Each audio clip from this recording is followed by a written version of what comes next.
बिस्मिल्लाहिर्रहमानिर्रहीम। अस्सलाम वालेकुम। कैसे उम्मीद करते हैं आप लोग खैरियत से होंगे। मैं भी खैरियत से हूँ।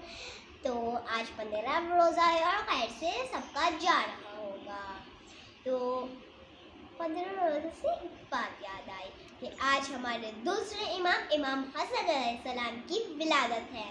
तो दादी अम्मा से इसके बारे में हम कुछ सुनेंगे, लेकिन पहले हम 15वें रोज़े की दुआ पढ़ते हैं। चलिए आइए पढ़ते हैं।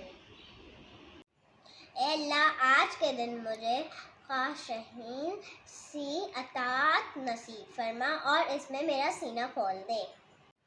दिल राधा लोगों जैसी बारगाह के लिए अपनी पनाह के साथ ए खौफ ज़दाओं की पनाह। आमीन।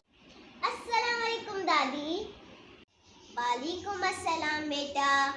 ठीक है दादी आप? जी हाँ बेटा, मैं बिल्कुल ठीक, अल्हम्दुलिल्लाह। बस थोड़ा सा घुटनों में दर्द है।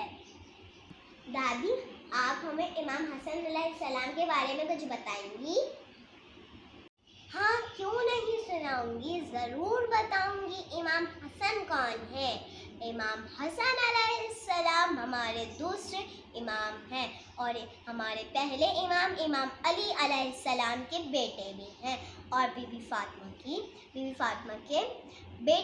फातिमा अलैहिस्सलाम के बेटे भी हैं और जो हमारे तीसरे इमाम हुसैन अलैहिस्सलाम के बड़े भाई भी हैं और रसूल खुदा सल्लल्लाहु अलैहि वसल्लम के नवासे भी हैं, बड़े नवासे भी हैं।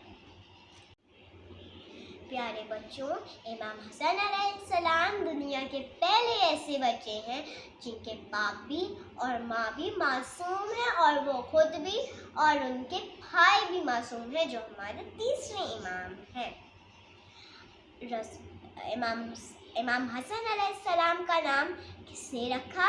इमाम हसन और इमाम हुसैन अलैहिस्सलाम का नाम अल्लाह ने रखा है।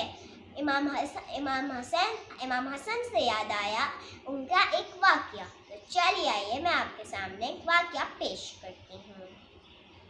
एक दफ़ा का जिक्र है, इमाम हसन अलैहिस्सलाम जा रहे थे, लेकिन उनके हालात बहुत बुरे थे।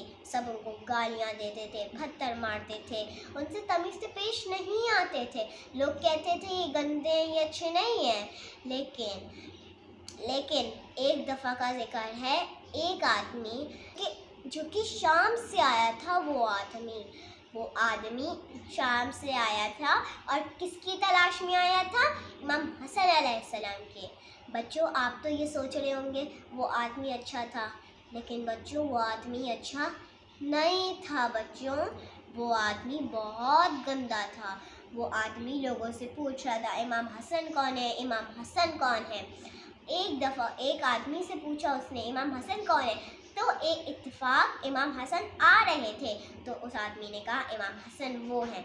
वो आदमी इमाम हसन के पास गया और उनको गालियाँ देने लगा, पता नहीं क्या क्या बुरे अल्फाज में कहने लगा। तो इमाम हसन ने कहा, लगता है तुम दूर से आए हो, तुम थके हुए हो, मैं तुम्हें खाने के लिए कुछ दे दूँ, मैं तुम्हें रहने के लिए जगह दे दूँ, मैं तुम्हें कपड़े दे दूँ, तब मुझे बताओ मैं तुम्हें क्या करूँ, मैं तुम्हारी खिदमत करना चाहता हूँ।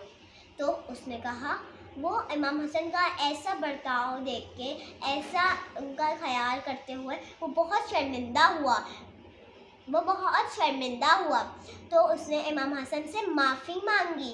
उसने कहा, मुझे माफ़ कर दीजिए, मैंने आपके साथ बहुत बुरा बर्ताव किया। तो इमाम हसन ने कहा, कोई बात नहीं, थके हुए थे, तुमने इसलिए किया होगा। तो उसने कहा, उसने इमाम हसन से माज़रत की और वो उनके साथियों में शामिल हो गया। तो बच्चों, ये स्टोरी किसकी थी? ये स्टोरी इमाम हसन और इमाम हसन के सब्र के बारे में थी। तो उम्मीद करती हूँ आप लोगों ने कुछ सीखा होगा मेरी एक छोटी सी स्टोरी से, और मेरी पोती ने भी सीखा होगा। माशाल्लाह भाई माशाल्लाह, दादी बहुत खूब, आपने बहुत अच्छी इमाम हसन अलैहिस्सलाम की स्टोरी बताई। दादी, आपका बहुत बहुत शुक्रिया कि आपने इमाम हसन अलैहिस्सलाम के बारे में बताया, उनके सब्र के बारे में बताया। तो बच्चों हमें भी चाहिए कि हमें सब्र करना चाहिए। तो उम्मीद करती हूँ हम लोगों को मेरी वीडियो अच्छी लगी होगी। लाइक करिएगा, शेयर करिएगा, सब्सक्राइब करिएगा अपना